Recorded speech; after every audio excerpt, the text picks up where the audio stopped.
Hello everyone, कैसे आप सभी लोग द पॉलिटिकल मास्टर में आप सभी का स्वागत है।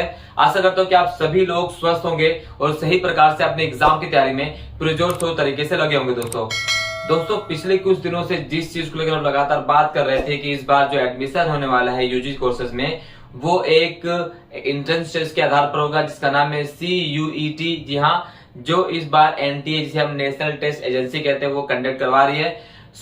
क्लास 12th का जो आपका मार्क्स है, आप कह सकते हैं कि जो आपके रिजल्ट है उसको हटा कर आपको एंट्रेंस एग्जाम देने के बाद ही जो भी आपके नंबर आएंगे उसके बेस पे आपका एडमिशन होने वाला है।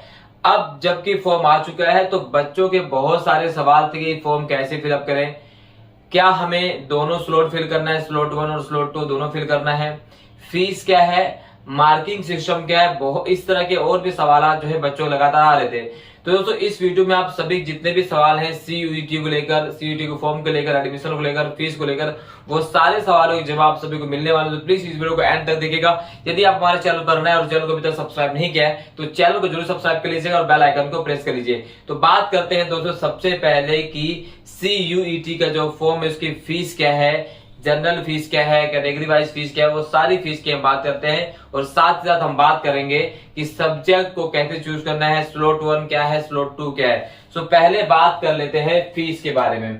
तो दोस्तों फीस जो रखी गई है इस बार CUET के लेकर, फॉर्म के लेकर, वो है जनरल और अनरिजर्व जो कैटेगरी है उनके लिए 650 रुपए। जी हाँ, जनरल कैटेगरी के लिए 650 रुपए। इसके अलावा जनरल EWS और OBC के लिए जो रखा गया है दोस्तों वो 600 रुपए, यानी जो जनरल है, EWS है, OBC है और NCL लिस्ट में उनका नाम है तो उनका 600 रुपए फीस रखी गई है। SC ST और PWBD और थर्ड जेंडर के लिए 550 रुपए फीस रखी गई है। और ऐसी स्लॉट 2 में 650, 600 और 550 रखा गया है। इसके अलावा जो फॉरनर है उनके लिए 3000 रुपए फीस रखी गई है। ठीक है, तो ये फीस के बारे में आपको पता चल गया कि आपको फीस कितनी पे करनी है पर स्लॉट को लेकर। ठीक है, ऐसे में इसके बाद दूसरा सवाल आया था बच्चों का कि सर मार्किंग स्कीम क्या होगी, हमें पर क्वेश्चन के कितने नंबर दिए जाएंगे। दोस्तों आपको पर क्वेश्चन के +5 दिए जाएंगे और अगर आपका एक क्वेश्चन गलत होता है तो आपको -1 वहां से कट जाएगा, यानी क्वेश्चन सही है तो +5 और क्वेश्चन गलत है तो -1 आपको दिया जाएगा। इसी प्रकार से जो आपका पेपर 1 है उसमें 200 नंबर के आएंगे, सेकंड में भी 200 और थर्ड जो है जिसे हम GT कह रहे हैं वो 300 नंबर का है। ठीक इसी प्रकार से स्लॉट 2 में दोस्तों फर्स्ट और सेकंड होगा, उसमें GT नहीं होगा।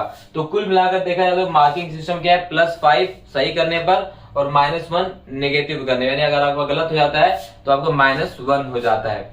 अब बात करते हैं हम दोस्तों, सबसे पहले जो छात्रों को बहुत बड़ा क्वेश्चन था कि सर स्लॉट 1 और स्लॉट 2 का क्या चक्कर है। तो स्लॉट 1 स्लॉट 2 की अगर हम बात करें दोस्तों तो सबसे पहले आप सभी को पता है कि CUET की जो फॉर्म है वो स्लॉट 2 और स्लॉट 2 जो एग्जाम वो स्लॉट 2 और स्लॉट 2 में लिया जा रहा है। अगर स्लॉट 1 की बात करें तो उसमें भी स्पेसिफिक टाइम दिया गया है। स्लॉट 1 की बात माफ कीजिएगा, स्लॉट 1 में दोस्तों जो 3 पेपर लिए जाएंगे स्पेसिफिक सब्जेक्ट के आधार पर और स्लॉट 2 में 2 तरह के पेपर लिए जाएंगे। ठीक है, अगर हम स्लॉट 1 की बात करें तो स्लॉट 1 की अगर बात करूं दोस्तों तो आपको स्लॉट 1 में अगर हम बात करें तो यहां पर देख सकते हैं जो स्लॉट 1 है, यानी अगर आप स्लॉट 1 की बात करते हैं तो स्लॉट 1 में मान लेते हैं कि कोई बच्चा दिल्ली यूनिवर्सिटी से पॉलिटिकल साइंस ऑनर्स यानी पॉलिटिकल करना चाहता है, पोल साइंस ऑनर्स करना चाहता है, तो वो क्या उसे स्लॉट 1 और स्लॉट 2 भरना चाहता है या भरना होगा। तो स्लॉट 1 की अगर हम बात करें, स्लॉट 1 में दोस्तों सबसे पहले आपको लैंग्वेज प्रेफर करना है, किस लैंग्वेज में आप पेपर देना चाहते हैं, हिंदी या अंग्रेजी। जो 13 भाषाएं दी गई हैं उन 13 भाषाओं में से आपको एक भाषा लैंग्वेज शुरू कर लेना है। उसके बाद आपको जो है सेकेंड पेपर में जो आपका डोमेन सब्जेक्ट आएगा, तो डोमेन सब्जेक्ट में आप जिस सब्जेक्ट से ग्रेजुएशन करना चाहते हैं, मान लेते हैं कि आप पॉलिटिकल साइंस से करना चाहते हैं तो पॉलिटिकल साइंस में, ठीक है। उसके अलावा डोमेन 2 में अगर आप भरेंगे पॉलिटिकल साइंस के अलावा उसमें पब्लिक एडमिनिस्ट्रेशन भर सकते हैं, इंटरनेशनल रिलेशन भर सकते हैं और भी, यानी कुल मिलाकर 6 डोमेन चूज कर सकते हैं। ठीक है, यहाँ पर याद रखना जितने ज्यादा आप डोमेन चूज करेंगे उतने ज्यादा आपको फीस करनी या देनी होगी। ठीक इसी प्रकार से पॉलिटिकल साइंस के देखें अगर बात करें तो जीके जिसे हम जीटी या जनरल टेस्ट बोलते हैं, उसको भी आप चूज कर सकते हैं और नहीं भी कर सकते हैं।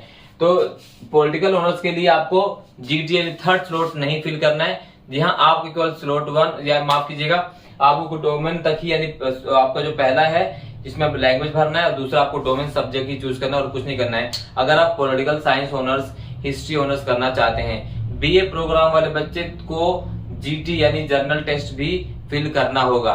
ठीक है, ये आपका मान लीजिए स्लॉट 1 हो गया, कंप्लीट हो गया। अब जब आपको स्लॉट 2 फिल करना है, तो स्लॉट 2 अगर आपको फिल करना है तो फिल कीजिए, नहीं फिल करना है तो नॉट अप्लीकेबल वहां पर डाल सकते हैं। जी हाँ, स्लॉट 2 अगर फिल करना है तो फिल कीजिएगा। अगर आपको और डोमेन सब्जेक्ट में पेपर देना है तो फिल कीजिएगा, अन्यथा आपको नॉट अप्लीकेबल वहां पर सिलेक्ट कर लेना है। क्योंकि जितना ज्यादा आप डोमेन सब्जेक्ट भरेंगे या जितना ज्यादा सब्जेक्ट भरेंगे उतनी ज्यादा आपको फीस देनी या पे करनी पड़ेगी।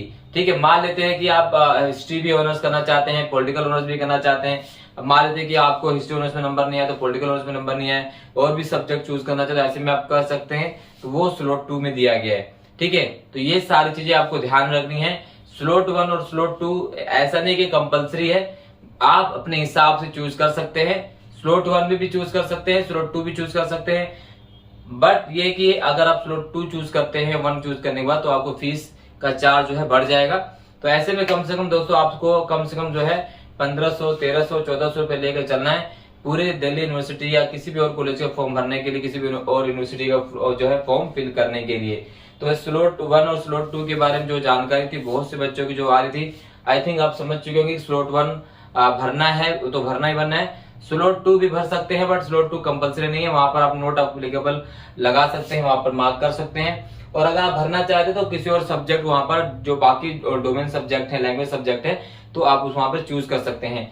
सेकंड जो स्लॉट 2 है ना, जो स्लॉट 2 सेकंड है, उसमें आपको जो लैंग्वेज आपने यहाँ पर हिंदी अगर चूज कर लिए तो यहाँ पर आपको इंग्लिश चूज करना होगा। ठीक है, याद रखना 2 लैंग्वेज एक ही सब्जेक्ट यानी आप चूज नहीं कर सकते। तो इस तरह से आपको ध्यान में रखना है दोस्तों। आई होप ये सारी जानकारी आपको मिल चुकी है और आप आसानी से फॉर्म फिलअप कर सकते हैं। दोस्तों कुछ देर बाद हम पूरी तरह से एक पूरा फॉर्म फिल करेंगे, जो आपको सामने बताएंगे आपको फॉर्म फिल कैसे करना, वो वीडियो आपको जल्दी मिल जाएगी।